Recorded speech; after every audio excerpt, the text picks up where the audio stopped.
Hi, I haven't finished making this video yet, but if all goes to plan, the ending is gonna be super cool, so please just stick around. Hello everybody. When I was 6, my parents took me to IKEA, and I don't know about you guys, but 6-year-old me loved that place. Whether I was riding around on those massive shopping trolleys or playing hide and seek with my brother, young Jack was always entertained at IKEA. But during this particular visit, I noticed that they had opened a play area for the kids to play inside of while the adults looked around the shop.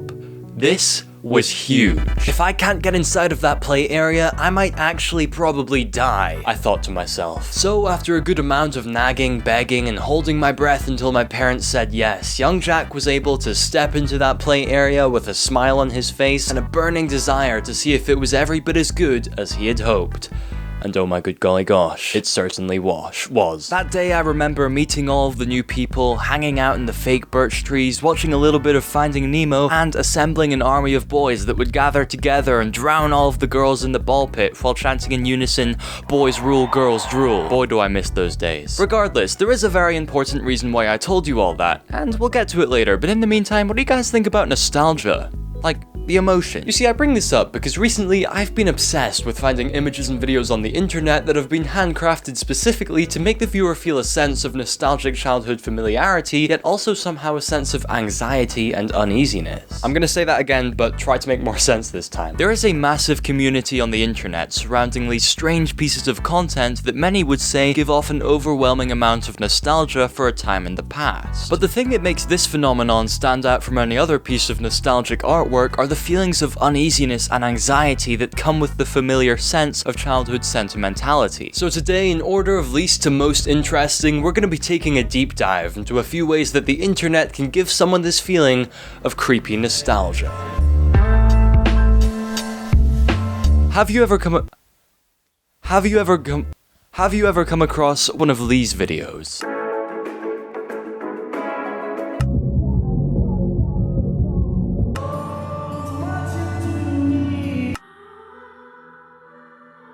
Essentially, it's music, but the sound of the music has been altered to make it sound like it's being played in the dramatized, nostalgic setting that the title would suggest. So at its core, these videos are just using music to try and place you deeper in the story that's being told. And for context, there are thousands of these videos all across the internet getting sometimes millions of views. And while I do think a lot of these videos are just crying out to be seen as edgy and deep, a good handful of these videos can come off pretty sentimental and reminiscent of times in the past. But I'll be honest, that's a pretty vague statement, so what actually makes a select few of these videos more nostalgic than the rest? Well, for starters, there is a lot of these videos set in the present day, and 100% of the time, those ones just fail to provide me with anything close to the feeling of nostalgia. This is probably because hearing a song made in recent years, or being told about an experience that I haven't even had yet because I'm 15, isn't gonna make me think of the past, because there's nothing from the past that you could possibly cling onto for that feeling. And secondly, most of these videos are the exact same. She left you last minute at prom, so you're crying in a school bathroom while Mr. Brightside plays. She left you at prom, so you're crying outside while Mr. Brightside plays. Mr. Brightside, but you're crying in the bathroom at a party when your friend comes in. Your parents are downstairs arguing about divorce while you're crying, all while Mr. Brightside plays. And when I say that they're the exact same, I basically just mean to say that other songs exist. I'm thinking we can boil this whole thing down into 3 main types of videos. The narrative ones. These are the ones that simply just use music as an asset to help tell their story. Sometimes these videos will incorporate other sound effects such as crying to help convey their narrative, and it always sounds terrible. The musical ones. These are the ones that were actually intended to be alternative ways of listening to the song that they're based around, and by using a little bit of ambience, 0 sound effects, and simply adjusting the EQ, they create this offensively unlistenable piece of content that some people find more emotionally charged than the original song. And finally, the satire. These are the ones made by people who are also just bored of seeing the same thing done over and over again, so in response, they make videos in this genre that are deliberately just dumb and weird to try and infiltrate the recommended pages of people who unironically watch this stuff on the regular. Which, by the way, there's nothing wrong with, despite the fact that it's hella weird. Haha, got 'em.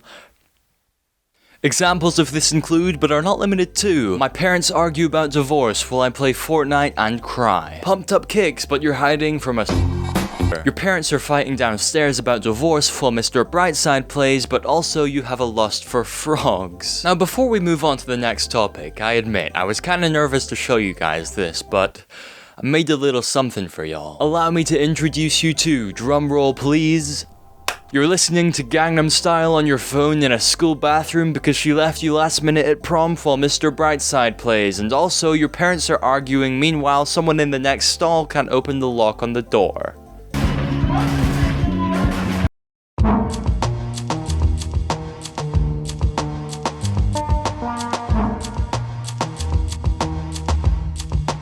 The seemingly random images you're seeing on screen now are called liminal spaces, and to give a very brief overview, a liminal space is basically just a picture of a location. Or at least that's the space part, the whole meaning is actually pretty hard to explain. At face value, liminal spaces are just pictures of locations that you're supposed to recognize from your early childhood. However, the thing that's turned them into the viral phenomenon that they are is the feeling of uneasiness and anxiety you get when looking at them. Also, I have no recollection of doing this, but it turns out that I wrote in my script about how much I really need to pee while writing but couldn't go because it was late and I didn't want to make noise. Take that how you will. Personally, I think the real value of these images lie within their ability to make you think, have I been here before, without actually triggering a specific memory for you to associate with the image. But this was no accident. You see, if you present the viewer with a picture of a familiar place, they're gonna instantly know what they're looking at and not think much of it. But if you take that same place and remove any kind of unique identifier, such as people, technology, or text, then the viewer is gonna know that they've seen this place before, but ideally, they won't have enough tangible information to remember where they've seen this place or what it actually is. And it's that sense of baseless familiarity that causes the creepy nostalgia feeling that the internet is so obsessed with. And, you know, seeing places from your childhood being completely abandoned and lifeless is creepy in its own right. But here's my question. Would that feeling be amplified if you actually did manage to associate the liminal space to a specific memory, despite all of the unique characteristics being taken out of the picture? I'm assuming no, it would completely eliminate the feeling of uncertainty, but we'll get back to that. Now don't get me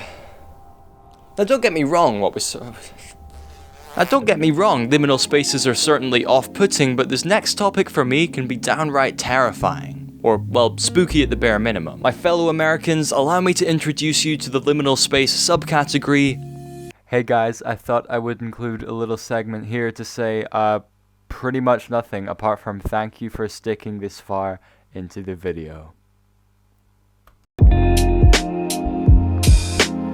DreamCore, like I said earlier, is a subcategory of liminal spaces. However, the main difference between the two is that liminal spaces are supposed to remind you of places that you've been. DreamCore images, on the other hand, are simply meant to remind you of places that you may have seen. I imagine some of you have already joined up the dots here. Basically, a DreamCore image is a liminal space that you're supposed to have recognized in your dreams. Now hear me out for a second, because whatever cynical thoughts you're having right now, believe me, I was having them too when I first heard about the whole thing. But after watching a few YouTube compilations of these images, I was mind blown to see that I actually do recognize a lot of them from my dreams, which was pretty creepy. However, after seeing what other people have said online, it would appear that not everyone feels the same way about these images. Some people will say that they actually have had multiple dreams where they can remember being in the places shown, but most people will say that they don't feel any kind of connection, and if anything at all, then just a tiny sense of familiarity. Lastly, the YouTube philosopher Clark Ellison pointed out that all of the effective liminal spaces don't have any visible X's, which just adds to the stressfulness of looking at them. Now,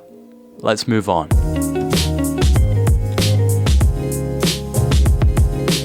For the last topic, I thought it would be fitting to discuss something that everyone can relate to in one way or another. So without further delay, let us discuss the things that scared us as kids, because, well, what can be more creepy and nostalgic than the things that creeped us out during the times that we look back on nostalgically? I'll only touch on this lightly, since everyone is gonna have different opinions here, but when I was just a little kid, I would usually get scared of stuff like Herobrine, the Charlie Challenge, that Toy Story monkey, and of course those awful online jump scares that would get me every time despite knowing exactly what was coming. This game will not scare me. Maybe it did when I was 7, but I am not anymore. I am 15.